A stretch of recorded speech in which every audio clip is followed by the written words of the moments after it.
नमस्कार दोस्तों, स्वागत है एक बार फिर आपके अपने YouTube चैनल अजय एक्सेल में। आज हम बात करने वाले हैं कि आप लोगों को अगर सेंटर लेवल की जांच बनानी है तो कैसे बनानी है और कौन कौन से डॉक्यूमेंट लगेंगे, कितना खर्चा लगेगा, ये सारी चीज़ों के बारे में हम आपसे इस वीडियो में बात करेंगे। सबसे पहले हम बात करेंगे कास्ट सर्टिफिकेट, यानी कि सेंटर लेवल की अगर आपको जांच बनानी है तो कैसे बनानी है और कौन कौन से डॉक्यूमेंट, ये सारी चीज़ों के बारे में हम आपसे इस वीडियो में बात करेंगे। सबसे पहले हम जान लेते हैं कि सेंटर लेवल की जो जांच होती है वो कहाँ कहाँ पे लगती है। जैसे कि आप आरपीएफ का कोई फॉर्म भरते हैं या सीआरपीएफ का कोई फॉर्म भरते हैं या एसएससी सीएचएसएल का भरते हैं, तो वहाँ पे क्या होता है कि आपकी सेंटर लेवल की जांच लगती है, तो उस कंडीशन में आपको सेंटर लेवल की जांच बनवानी पड़ती है। तो सबसे पहले बात करते हैं कि सेंट्रल लेवल की जांच बनाने में कौन कौन से डॉक्यूमेंट लगेंगे। तो सबसे पहले आपके पास एक आधार कार्ड होना चाहिए और आपके पास एक स्टेट लेवल का कास्ट सर्टिफिकेट होना चाहिए।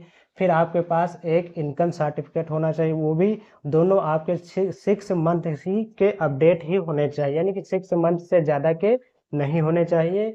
और फिर आपके पास कलर फोटो आपके पास 2 होने चाहिए। फिर आपके पास एक एप्लीकेशन होनी चाहिए। एप्लीकेशन में आप जैसे कि किस कारणवश से बनवा रहे हैं वो एप्लीकेशन में आप लिख सकते हैं।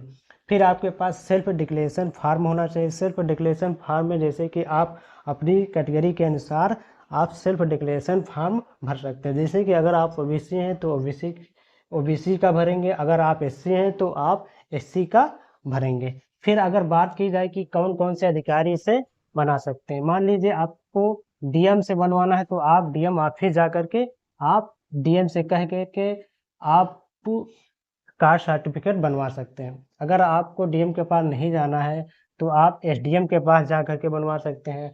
अगर आपको एसडीएम के पास नहीं जाना तो आप एडीएम से बनवा सकते हैं। एडीएम से अगर आपसे नहीं बनवाना है तो आप तहसीलदार से बना सकते हैं। कहने का मतलब है कि ये सारे अधिकारी आपके जात को बना सकते हैं। फिर अगर बात की जाए कि फीस कितना खर्च लगेगा, तो यहाँ पर खर्च की अगर बात की जाए तो आपका खर्च जो है कुछ भी नहीं लगने वाला, यानी कि जीरो लगने वाला है।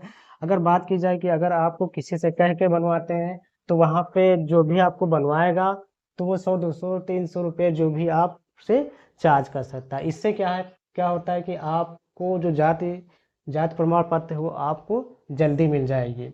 अगर बात की जाती है कि समय की, तो समय क्या होता है कि इसमें आपका 3 से 4 दिन भी लग सकते हैं और 1 सप्ताह भी लग सकते हैं।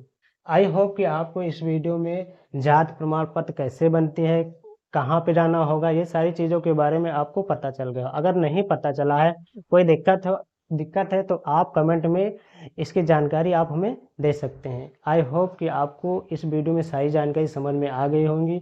अगर समझ में आ गई होंगी तो चैनल को सब्सक्राइब करें, लाइक करें, शेयर करें